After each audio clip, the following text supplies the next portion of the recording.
이사야 23장. 두로에 관한 경고라. 다시스의 배들아, 너희는 슬피 부르짖을지어다. 두로가 황무하여 집이 없고 들어갈 곳도 없으며 이 소식이 기띔 땅에서부터 그들에게 전파되었음이라. 바다에 왕래하는 시돈 상인들로 말미암아 부요하게 된 너희 해변 주민들아, 잠잠하라. 시올의 곡식 곧 나일의 추수를 큰 물로 수송하여 드렸으니 열국의 시장이 되었도다. 시돈이여, 너는 부끄러워할지어다.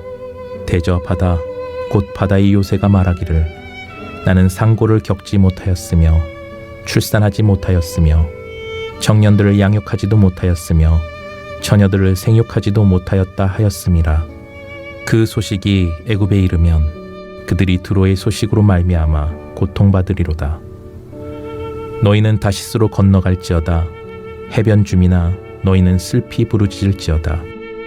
이것이 옛날에 건설된 너희 희락의 성, 곧 그 백성이 자기 발로 먼 지방까지 가서 머물던 성읍이냐.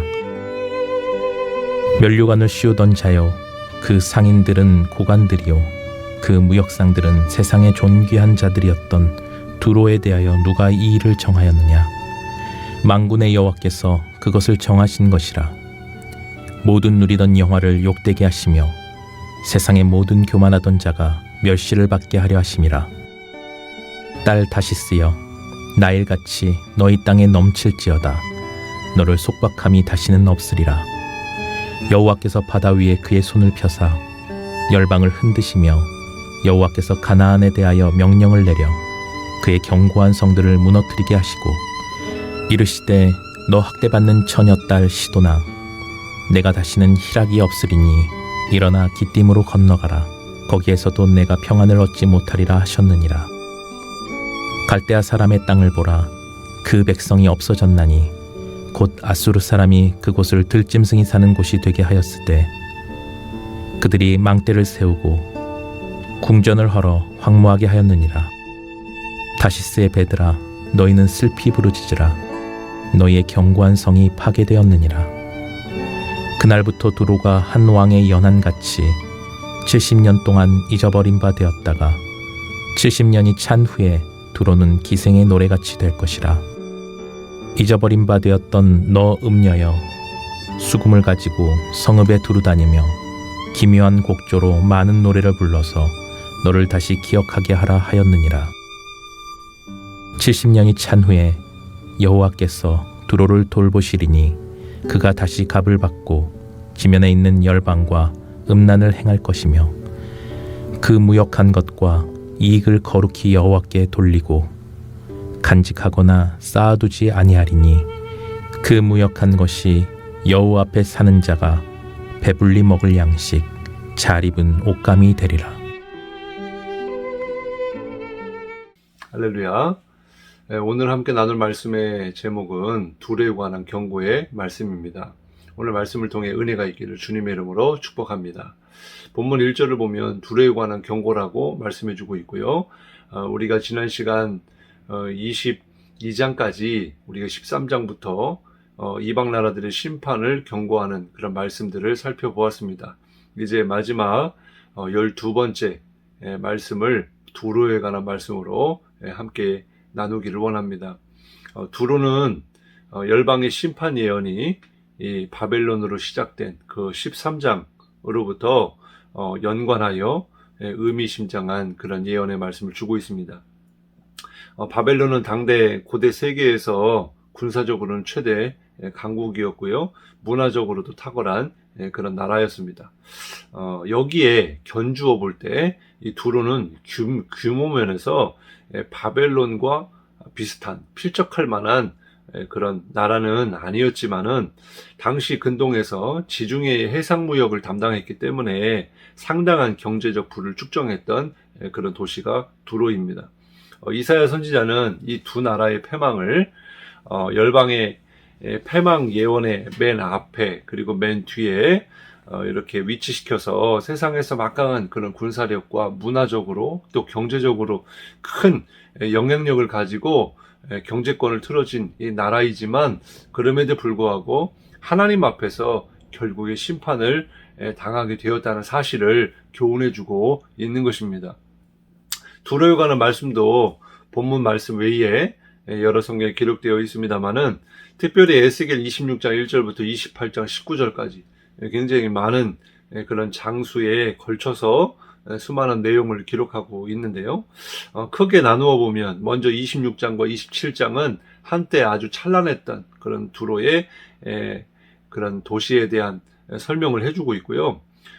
그리고 큰 지혜와 무역으로 엄청난 재물을 가지고 있었다고 이야기하고 있습니다. 그런데 그러했던 두로가 하나님의 심판을 받아서 멸망할 수밖에 없는 그런 소식을 듣게 되고 또 바다의 모든 나라와 왕들이 이 이야기를 듣고 두려워 떨었다고 이야기하고 있습니다.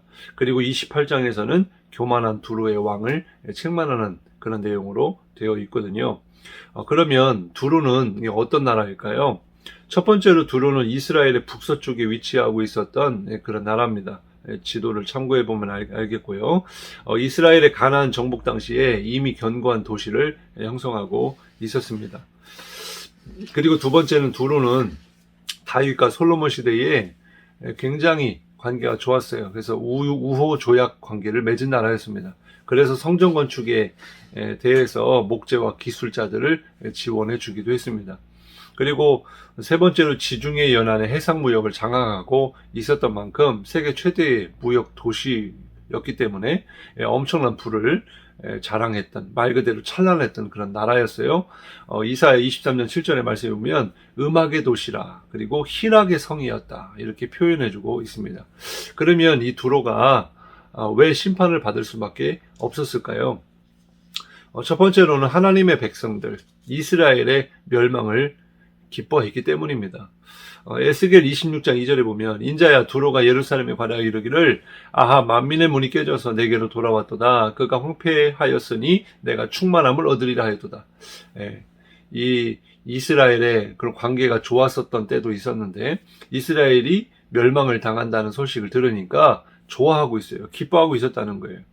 사실 이스라엘은 하나님의 택한 민족뿐만 아니라 여기에는 이스라엘을 구원의 통로로 삼으신 하나님의 역사하심이 있습니다. 그런데 그러한 통로의 역할을 이스라엘이 잘 감당하지 못했다는 거죠.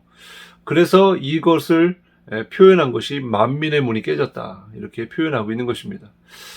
그래서 하나님은 이 구원의 문을 다시 우리에게 허락하시고 열어주시기 위하여 예수 그리스도를 이 땅에 보내주신 것이죠. 그래서 이스라엘이 아니라 예수님을 통하여 모든 그런 인류가 구원을 받을 수 있는 구원의 길이요 문이 되어 주신 것이죠.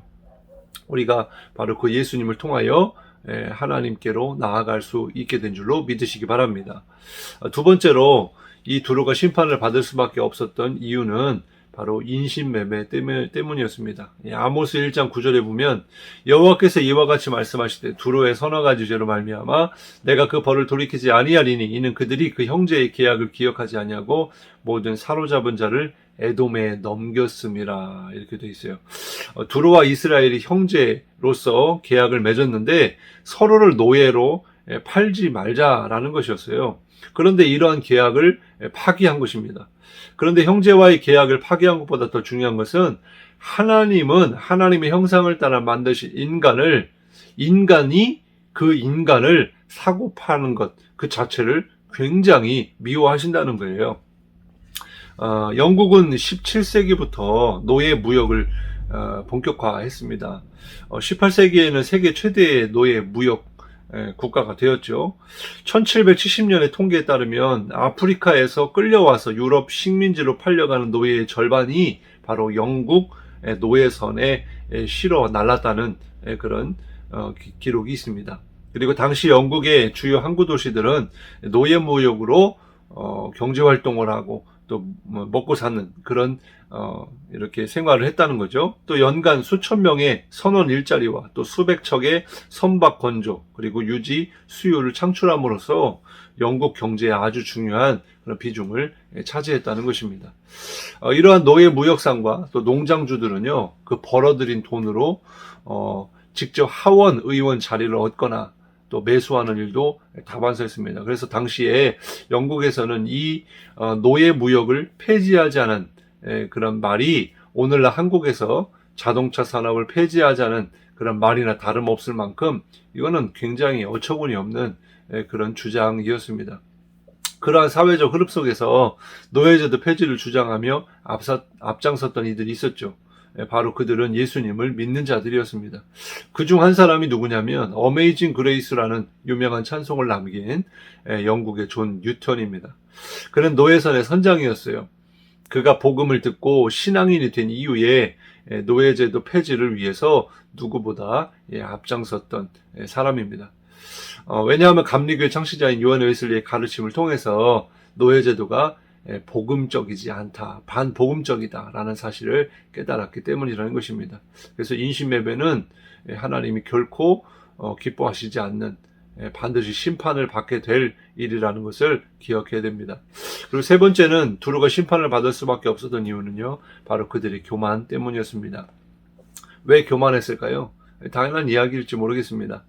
워낙 경제적으로 무역을 통하여 부를 축적했던 그런 도시이기 때문에 그들이 가지고 있었던 그 부귀와 또 그 물질과 그 번영과 그런 재물들 때문에 교만해지게 되었다는 것입니다.